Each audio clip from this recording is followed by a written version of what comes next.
Hello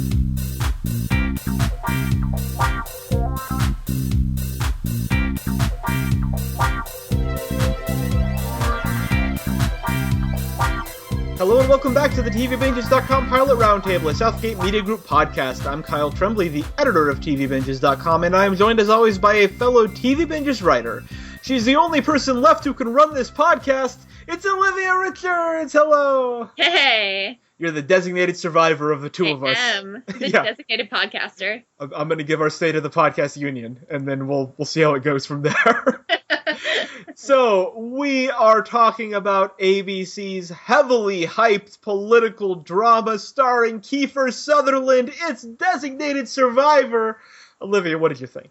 Kiefer! Kiefer! My gosh. Alright, this isn't typically my genre, and I think, surprise, oh god, I think if there was another actor playing the lead role, I probably would not be that invested in it, but because it's Kiefer Sutherland, I actually really liked it. Yes! Oh, upset of the year! Right?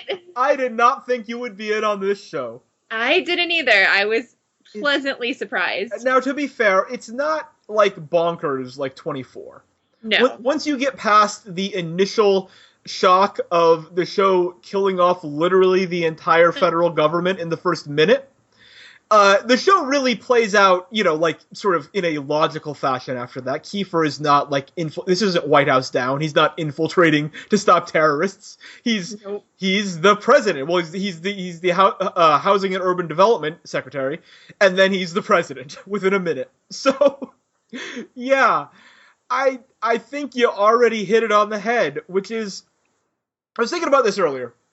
Like, For 80% of this pilot, Kiefer is wearing, like, the most comfy hoodie you could imagine, and he's wearing glasses, and they are trying so hard to make him into this nerd.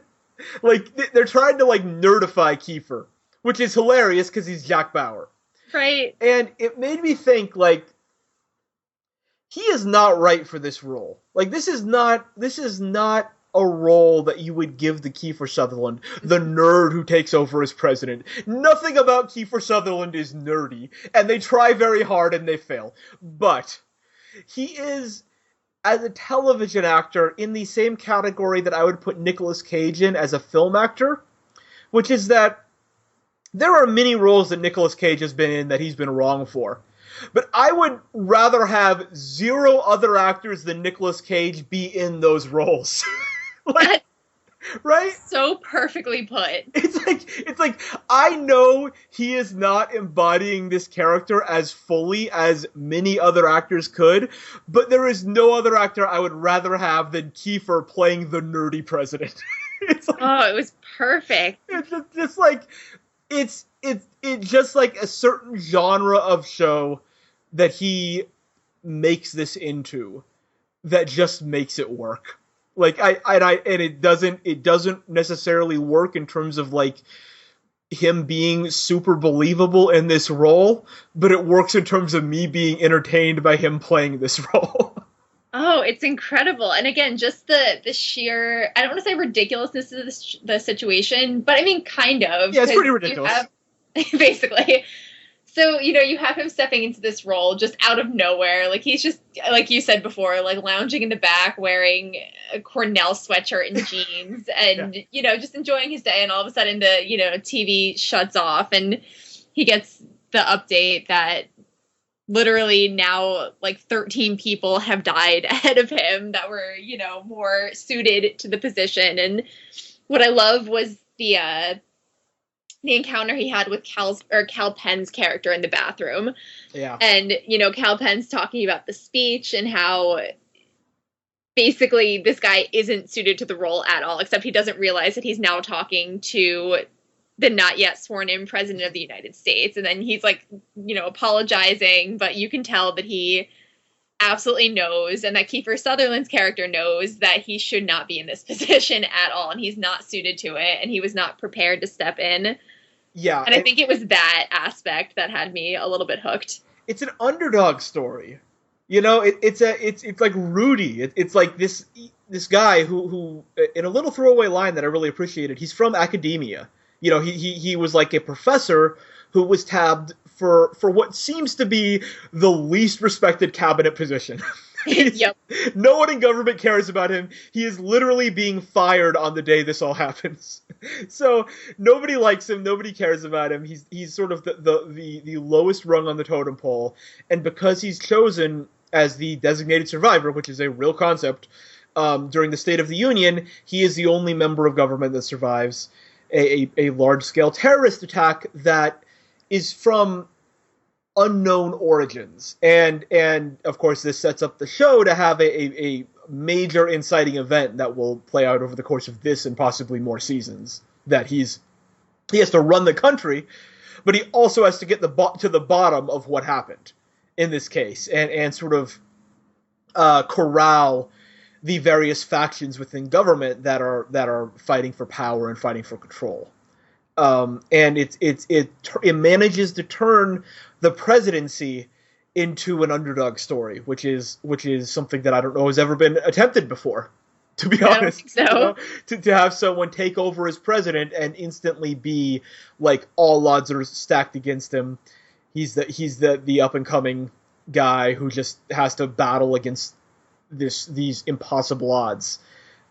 Which is kind of like, in a weird way, a Jack Bauer thing. It's this one man against impossible odds. And that's maybe why it's sort of connected to me that KIEFER's in this role. That even though now he's wearing suits and wearing glasses and not shooting terrorists in the head, there's just something like about that situation where he is a very sympathetic figure. And you definitely root for him, and the show isn't shy about making you want to root for him. And yeah, I thought it was really good. Were there any things about this that didn't work for you?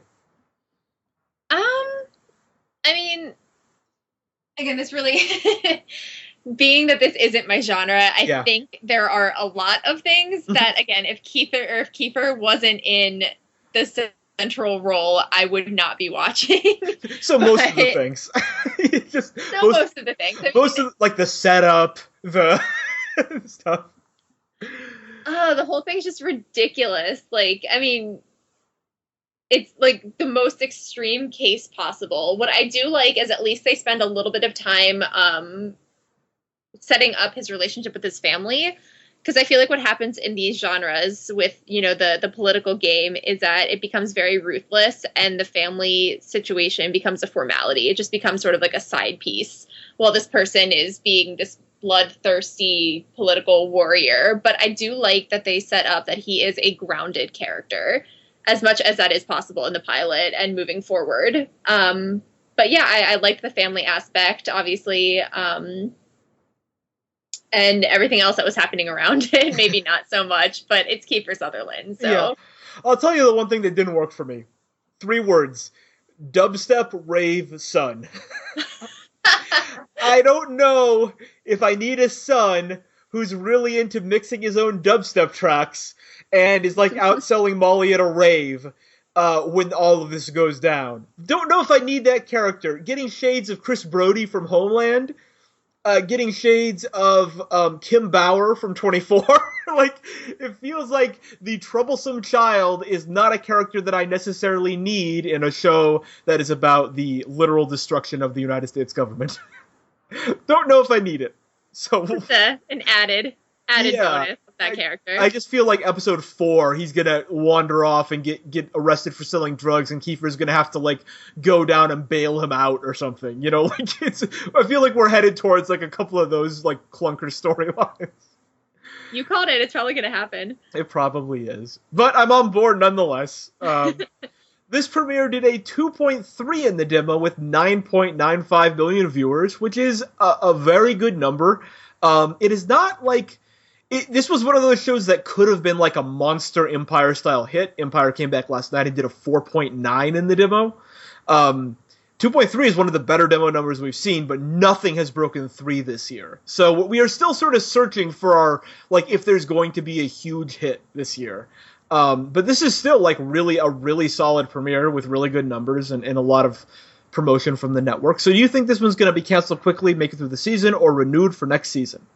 I definitely think it's going to make it through the season. Whether it's able to maintain the viewers that it had in the pilot, or whether there's going to be a little bit of a drop-off, I definitely think it's going to make it through the season, if not renewed for a second.